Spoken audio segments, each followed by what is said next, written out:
देवभूमि में पीएम मोदी की चुनावी हुंकार। उधम सिंह नगर जिले के रुद्रपुर में जनसभा। पीएम मोदी ने कहा, देवभूमि का आशीर्वाद मेरी सबसे बड़ी पूंजी।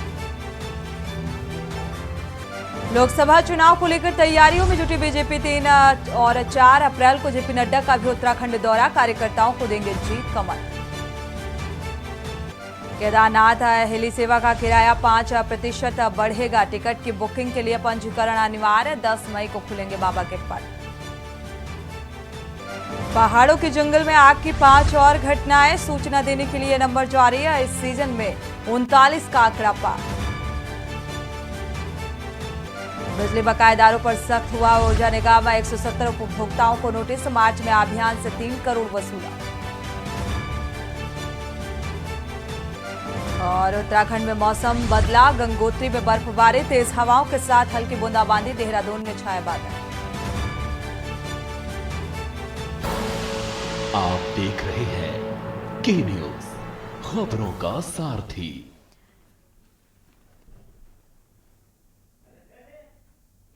नमस्कार, आप देख रहे हैं के न्यूज। मैं हूं आपके साथ सोनी चौहान। खबर उत्तराखंड के साथ। देहरादून से हम खबर सामने आ रही है। ईडी के सामने पेश होंगे हरक सिंह रावत। आज ईडी के सामने पेश होंगे। पाखरो टाइगर मामले में पूछताछ होगी, क्योंकि करोड़ों के घोटाले की तस्वीर सामने आ रही है और लगातार इसको लेकर इससे पहले भी छापेमारी की गई है।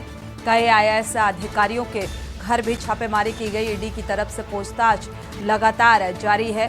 पहले समन में पेश नहीं हुए थे हरक सिंह रावत और इसीलिए एक बार फिर से ईडी पूछताछ कर रही है। हालांकि जो हरक सिंह रावत की पुत्र वधू हैं उन्हें भी नोटिस थमाया गया है ईडी की तरफ से।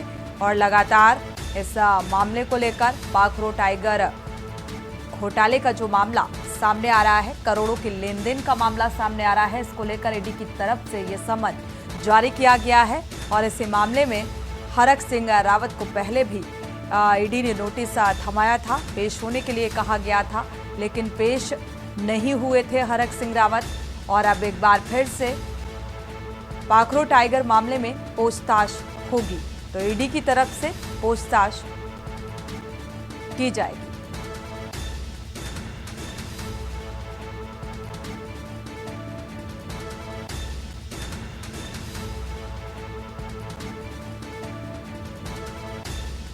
तो आज ईडी के सामने पेश होंगे हरक सिंह रावत। पाखरो टाइगर मामले में ये पूछताछ की जाएगी ईडी की तरफ से।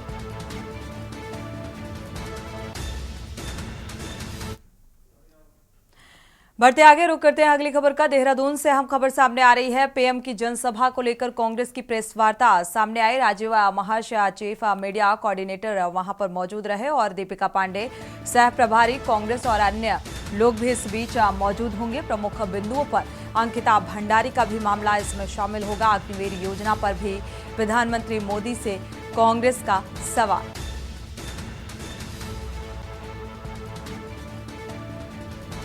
इस प्रेस कॉन्फ्रेंस में कई अहम मुद्दों को विपक्ष उठाएगा और उन्हीं मुद्दों के आधार पर सवाल पूछे जाएंगे।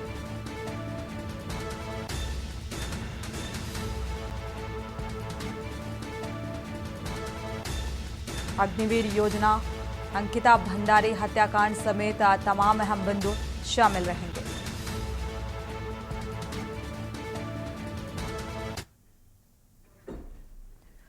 बढ़ते आगे, उत्तराखंड में पहली राजनीति रैली होने जा रही है और ये रैली प्रधानमंत्री नरेंद्र मोदी नैनीताल में की। उधम सिंह नगर के संसदीय क्षेत्र रुद्रपुर के मोदी मैदान में जनसभा को संबोधित किया प्रधानमंत्री नरेंद्र मोदी ने। बीजेपी ने रैली की जोर शोर से तैयारियां की थी और लाखों की तादाद में यहां लोगों की भीड़ देखने को मिली। मुख्यमंत्री और प्रदेश अध्यक्ष भी इस रैली में मौजूद रहे और इस रैली के दौरान प्रधानमंत्री नरेंद्र मोदी ने कई अहम बातों का जिक्र किया। साथ ही अगर दोबारा से सत्ता में आते हैं तो मुफ्त बिजली देने का भी वादा किया। बढ़ते आगे, उत्तराखंड में पहली राजनीतिक रैली होने जा रही है और ये रैली प्रधानमंत्री नरेंद्र मोदी ने रुद्रपुर में की। नैनीताल रुद्रपुर के संसदीय क्षेत्र मोदी मैदान में की गई और करीब ये रैली 12 बजे पहुंचे हुए थे प्रधानमंत्री नरेंद्र मोदी। और इस बीच जनसभा को संबोधित करने के साथ साथ उन्होंने इस बात का भी जिक्र किया कि उधम सिंह नगर को मिनी इंडिया कहा जाता है और एक उत्तराखंड से खास लगाव होने की भी बात कहते हुए नजर आए।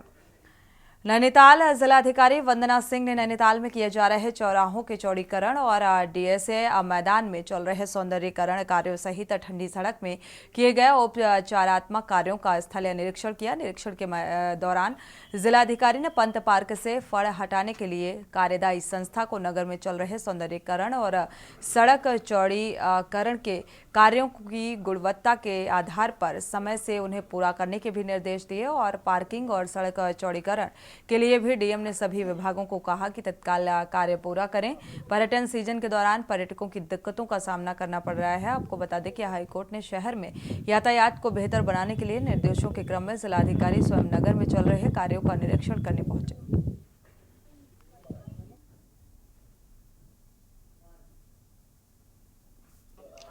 माननीय उच्च न्यायालय में एक याचिका अभी नैनीताल की ट्रैफिक व्यवस्था को लेकर गतिमान है। हम लोग पूर्व से ही कुछ काम जो जंक्शन चौड़ीकरण के हैं वो सब कर रहे हैं और कुछ कार्य यहाँ डीएसए के ब्यूटिफिकेशन के भी गतिमान हैं। तो आज उसके क्रम में जो जंक्शन सुधारीकरण के काम है और डीएसए में जो पार्किंग इत्यादि ये सब चीज़ें डेवलप करने का काम चल रहा है, उसका आज हम लोगों ने विभागीय अधिकारियों के साथ देखा है उसको, क्योंकि अभी रिसेंटली उसमें स्टेटस रिपोर्ट भी ऑनरेबल कोर्ट को फाइल करी जानी है, जो भी प्रयास एडमिनिस्ट्रेशन की टीमें कर रही हैं। तो मौके पर काम में गति आ जाए और जो सीज़न है, टूरिस्ट सीज़न हमारा शुरू हो जाता है गर्मियों का, उसमें जो इंफ्रास्ट्रक्चर डेवलप हो रहा है ये जंक्शन इम्प्रूवमेंट वगैरह से, उसका लाभ टूरिस्ट को मिल पाए और जो व्यवस्था है शहर की ट्रैफिक की वो बनी रहे, उसके लिए आज ये इंस्पेक्शन हम लोगों ने किया। हरिद्वार का रुख कर लेते हैं। हरिद्वार के बहादुराबाद थाना क्षेत्र स्थित एक निजी अस्पताल के डॉक्टर और कर्मचारियों के साथ मारपीट का मामला सामने आया। 5 और 6 दबंग युवक को अस्पताल के जो डॉक्टर हैं कर्मचारियों के साथ जमकर मारपीट की और सीसीटीवी वीडियो में सोशल मीडिया पर वायरल हो रहा है। ये सीसीटीवी घटना में पीड़ित स्टाफ की तहरीर पर बहादुराबाद पुलिस ने मामले में मुकदमा दर्ज कर जाँच शुरू कर दी है और आरोप है कि कुछ युवक एक युवती का इलाज कराने अस्पताल पहुंचे थे और अस्पताल के स्टाफ ने युवकों से ओपीडी की पर्ची बनाने के लिए कहा तो युवक आग बबूला हो गया। देखते ही देखते युवकों ने अस्पताल के मेडिकल ऑफिसर, फार्मासिस्ट और अन्य कर्मचारियों को पीटना शुरू कर दिया। सोशल मीडिया पर वायरल एक सीसीटीवी फुटेज में आरोपी युवक का लाठी डंडों से मारपीट करते हुए दिखाई दिया। सीओ ज्वालापुर शांतनु पाराशर का कहना है कि इस मामले में मुकदमा दर्ज कर जांच शुरू कर दी गई है और सीसीटीवी फुटेज के आधार पर जो भी शिनाख्त के प्रयास भी किए जा रहे हैं।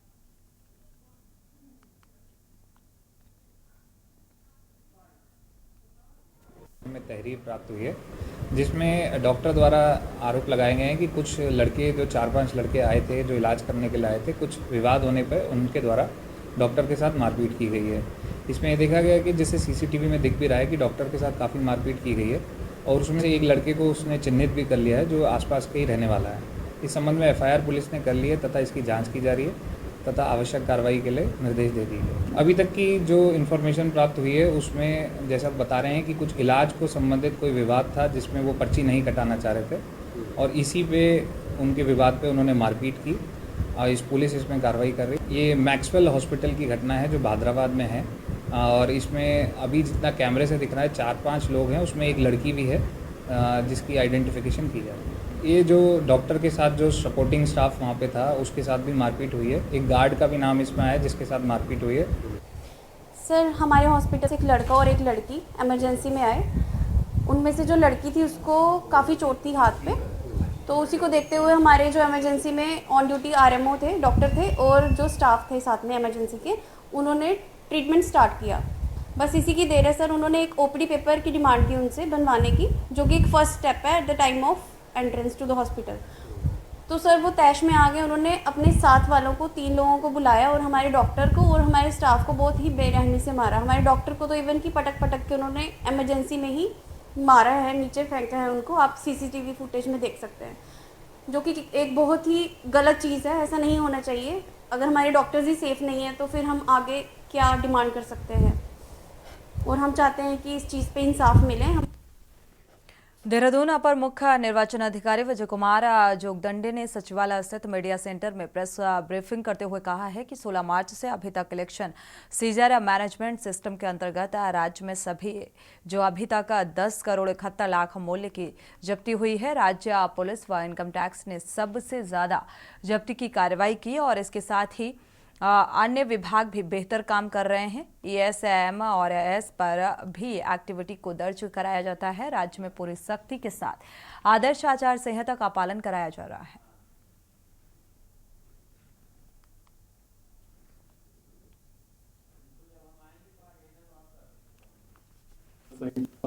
जो प्रभावी हुआ था 16 मार्च से प्रभावी हुआ था और 16 मार्च से प्रभावी होने के उपरांत जो पिछले 16 दिवस पूर्ण हुए हैं, इस अवधि में निर्वाचन आयोग के द्वारा इलेक्शन सीजर मैनेजमेंट सिस्टम को लागू किया गया था। ESMS व्यवस्था ये प्रथम बार राज्य में प्रयोग किया जा रहा है। इसके माध्यम से जनपद में जितने भी विभिन्न एनफोर्समेंट एजेंसीज हैं, इसमें पुलिस विभाग है, इनकम टैक्स है, एक्साइज विभाग, कस्टम्स और अन्य सभी विभाग इसके ऊपर इस पोर्टल के माध्यम से रिपोर्टिंग का कार्रवाई करेंगे। इस पोर्टल पर रिपोर्टिंग प्रारंभ करने के उपरांत जो अब तक की प्रगति है, गत 16 दिवसों में 16 मार्च से लेकर आज तक की तिथि तक 10 करोड़ 71 लाख का सीजर का मूल्य हमको प्राप्त हुआ है। नैनीताल लोकसभा सीट से बीजेपी प्रत्याशी और केंद्रीय रक्षा एवं पर्यटन राज्य मंत्री अजय भट्ट ने आज नैनीताल में रोड शो किया और जिसमें वरिष्ठ के भाजपा कार्यकर्ताओं और सहित नैनीताल विधायक सरिता आर्या भी मौजूद रहे। अजय भट्ट ने कहा कि शीर्ष नेतृत्व ने उन्हें दोबारा नैनीताल लोकसभा के लिए टिकट दिया है, जिसे बीजेपी के साथ स्थानीय जनता का पूरा समर्थन मिल रहा है। रुद्रपुर में होने जा रही प्रधानमंत्री की रैली को लेकर लोगों में काफी उत्साह दिखा और रोड शो के दौरान बड़ी संख्या में पहुंचे लोगों ने उनका स्वागत भी किया। नैनीताल विधायक सरिता आर्या ने कहा कि देश की जनता मोदी की गारंटी पर भरोसा करते हुए बीजेपी से का दामन थामेगी। जबरदस्त उत्साह है जनता में, कार्यकर्ताओं में तो उत्साह का कोई पैमाना ही नहीं है। लेकिन बहुत अच्छी बात यह है कि जनता ने इस इलेक्शन को अपने हाथ में ले लिया है, पूरे चुनाव को। ऐसा उत्साह पब्लिक में मैंने कभी नहीं देखा है। माताएं, बहनें, जवान, बुजुर्ग, सबकी जुबान पर एक ही नाम है, मोदी जी का। माननीय सांसद अजय भट्ट जी को समर्थन देने और वोट देने के लिए, और हर किसी को होड़ हो रही है कि हम भारतीय जनता पार्टी ज्वाइन करें, तो अभी हम लोग सभी को ज्वाइन करा रहे हैं। मैं सबका आभार और धन्यवाद भी करती हूँ और सबसे अपील भी करती हूँ कि अपने वोट का उपयोग करिए और भारतीय जनता पार्टी के पक्ष में वोट दीजिए। मोदी की गारंटी तो देखिए हर चीज में है। आज देखिए पार्टी आगे बढ़ रही है। खबर लक्सर से है, जहां पर महाराजपुर गांव में आयोजित नेशनल कबड्डी प्रतियोगिता का शुभारंभ निर्दलीय प्रत्याशी पवन कश्यप ने फीता काटकर किया और इस दौरान पवन कश्यप ने कबड्डी टीम के खिलाड़ियों से हाथ मिलाकर उन्हें पूरी मेहनत और शिद्दत के साथ प्रतियोगिता में पार्टिसिपेट करने के टिप्स भी दिए। और कश्यप ने साफ तौर पर कहा कि भारत के कोने कोने में एक से बढ़कर एक खिलाड़ी मौजूद हैं, लेकिन इन खिलाड़ियों को सही समय पर सही मंच पर लाकर तराशने की ज़रूरत है और तभी जाकर दुनिया में देश का नाम रोशन करेंगे। और इस मौके पर कबड्डी टीम के कोच सतीश कश्यप ने कहा कि निर्दलीय प्रत्याशी व कश्यप समाज के नेता पवन कश्यप द्वारा खिलाड़ियों का मनोबल बढ़ाया जा रहा है।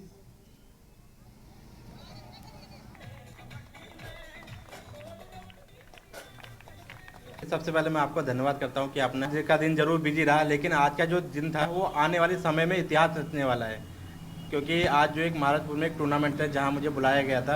आप देख सकते हैं कि मेरी छोटी बहनें मेरे साथ में खड़ी हुई हैं और ये जो मेडल है, जो ये मेडल जीत के लाए हैं, ये आने वाला भविष्य है। जिस प्रकार से सरकार कहती है कि युवा और महिला भविष्य है, मगर युवा और महिलाओं पर सरकार फोकस नहीं कर रही है। तो आप देख सकते हैं कि आज जो हमारी छोटी बहनें हैं, इन्होंने कबड्डी के मैच में विजय प्राप्त किया है। बात तो धन्यवाद कि ये हमारे बीच पवन कश्यप जी जो हमारे टूर्नामेंट में महाराजपुर कला में हमारा जो सूर्य अकेडमी उद्घाटन था उसमें गए, उन्होंने अपना योगदान दिया और हमें साहस बढ़ाया कि हम हमेशा आपके साथ हैं, इनका साथ हमारे साथ बना रहेगा सर। आज हमारा जो गर्ल्स का टूर्नामेंट था उसमें दूर से भी टीमें आई हुई थी, जिसमें राजस्थान ने फर्स्ट प्राइज प्राप्त किया और हमारी टीम जो सूर्या अकेडमी थी उसका सेकंड प्राइज था।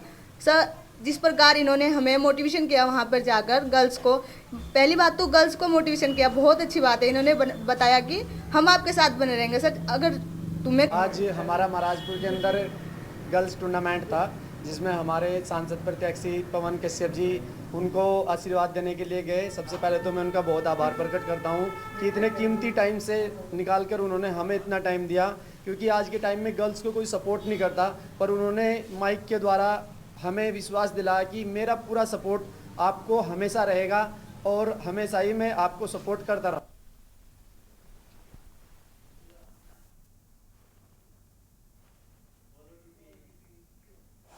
बढ़ते आगे रुक करते हैं अगली खबर का। लोकसभा सामान्य निर्वाचन की तैयारी के साथ ही निर्वाचन आयोग इस बार वोटिंग परसेंटेज बढ़ाने में जुटा हुआ है, लिहाजा मतदान के प्रति जागरूकता के लिए लगातार अभियान चलाए जा रहे हैं। हल्द्वानी में आरओ एपी वाजपेयी ने नगर निगम की बैडिया सेना को बूथ अवेयरनेस ग्रुप से जोड़कर मतदाता जागरूकता अभियान चलाने की मुहिम की शुरुआत की है। सहायक निर्वाचन अधिकारी ने बताया कि 2019 के चुनाव में हल्द्वानी विधानसभा के जिन बूथों में कम मतदान हुआ, वहां मतदान जो मतदाता है वो जागरूकता तेजी के साथ चलाए जाने को लेकर निर्देशित किया गया है। युवाओं को मतदान के लिए प्रेरित करना बेहद जरूरी है। लगातार कई माध्यमों से अपील भी की जा रही है ताकि युवाओं को सरकार चुनने के लिए प्रेरित किया जा सके, लोकतंत्र की महत्व को समझाया जा सके।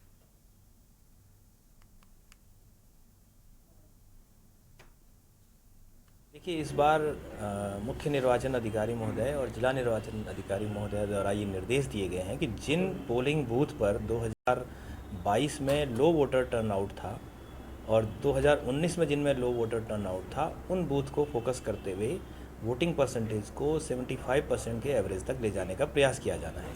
उसी के क्रम में प्रत्येक पोलिंग बूथ के लिए बूथ अवेयरनेस ग्रुप बनाए गए हैं और बूथ अवेयरनेस ग्रुप के माध्यम से जहां हम वोटर टर्नआउट बढ़ाने के लिए जो लोग निष्क्रिय हैं उनको मतदान के लिए प्रेरित करते हैं, वहीं एथिकल वोटिंग के लिए भी उनको प्रेरित करते हैं। इसी क्रम में चूँकि हल्द्वानी में बैडी सेना एक नगर क्षेत्र में बहुत अच्छा प्रयोग हुआ है, तो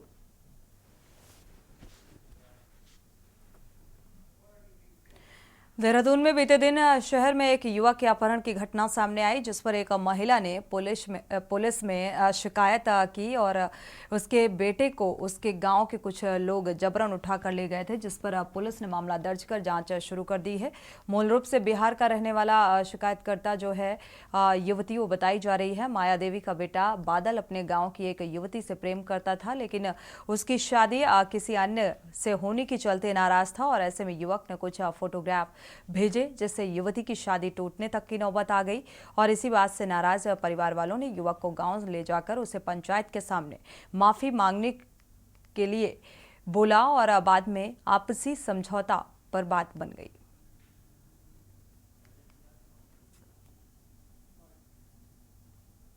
देर शाम थाना डालनवाला के क्षेत्र में एक अपहरण की सूचना श्रीमती माया देवी है, जो मूल रूप से समस्तीपुर बिहार की रहने वाली है। उनका परिवार यहाँ पे रहता है, जिसमें उनका बेटा बादल है, वो भी यहाँ मजदूरी का कार्य करता है। वो लोग यहाँ पर रह रहे थे।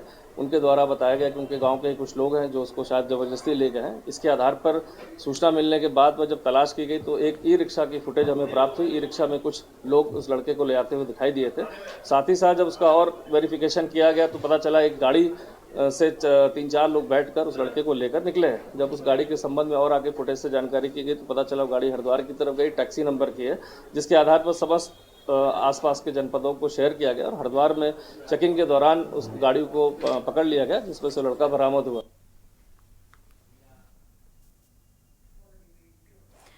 बीजेपी नेता मोहित गोस्वामी ने अपने आवास पर प्रेस वार्ता की और कहा कि भारतीय जनता पार्टी के कार्यकर्ता जमीनी स्तर से कार्य करते हैं और सभी को साथ लेकर चलते हैं, क्योंकि कांग्रेस पार्टी से भी लोग भारतीय जनता पार्टी ज्वाइन कर रहे हैं और इससे ये समझा जा सकता है कि कांग्रेस पार्टी से उनके कार्यकर्ता किस तरह नाराज हैं।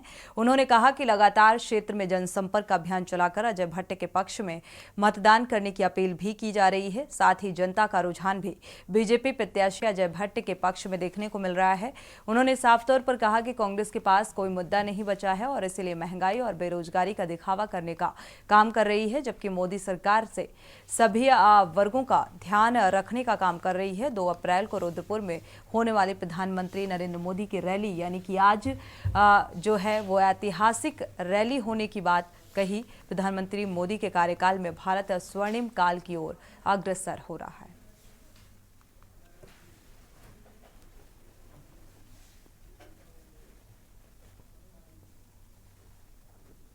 नहीं, हमने पहले ये बात कही थी कि पार्टी जिसको भी टिकट देगी उसके साथ हम कंधे से कंधा मिलाकर खड़े रहेंगे और दूरभाष के माध्यम से मैं कंटिन्यू भट्टी के संपर्क में हूँ और उन्हें अपने जो भी युवा हैं उनसे उनके अंतर्गत उनसे काम करवाते रहते हैं।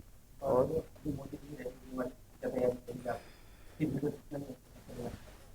जनसंख्या तो जितने लोग, मेरे ख्याल से 1 लाख लोग के आसपास, 1 से प्लस हो पाएंगे। और जो वो ग्राउंड है, उस ग्राउंड में इतनी लोगों की वो भी नहीं है ना, इतने लोग आ भी नहीं सकते उस ग्राउंड में। वो ग्राउंड थोड़ा छोटा है, शहर का बीच का ग्राउंड है और जगह हम लोगों के पास थोड़ा कम है। नहीं, हमने पहले ये बात कही थी कि पार्टी जिसको भी टिकट देगी उसके साथ हम कंधा मिलाकर खड़े रहेंगे। बात के माध्यम से मैं कंटिन्यू भट्टी के संपर्क में हूँ और खबर विकासनगर से है। टिहरी लोकसभा सीट से बीजेपी प्रत्याशी महारानी राजा लक्ष्मी शाह के सहसपुर विधानसभा में ताबड़तोड़ जनसभाएं जनसंपर्क करते हुए लोगों से बीजेपी के पक्ष में वोट डालने की अपील की गई और इस दौरान शाहपुर कल्याणपुर क्षेत्र में हुई जनसभा में भारी संख्या में बीजेपी कार्यकर्ता और ग्रामीण मौजूद रहे। जनसभा में सहसपुर विधायक सहदेव सिंह पुंडेर ने केंद्र और राज्य की कल्याणकारी योजनाओं के बारे में बताते हुए लोगों से बीजेपी के पक्ष में वोट डालने की अपील की और इस मौके पर बीजेपी प्रत्याशी महारानी राजा लक्ष्मी शाह ने कहा है कि केंद्र और राज्य को बीजेपी के डबल इंजन वाली सरकार की जरूरत है।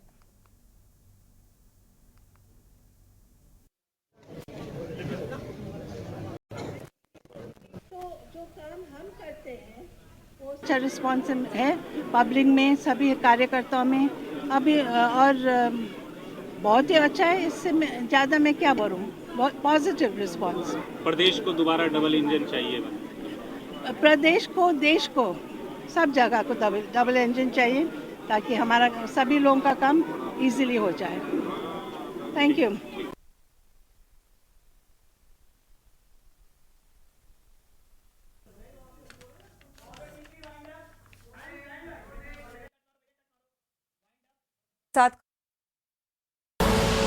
आप देख रहे हैं के न्यूज़, खबरों का सारथी।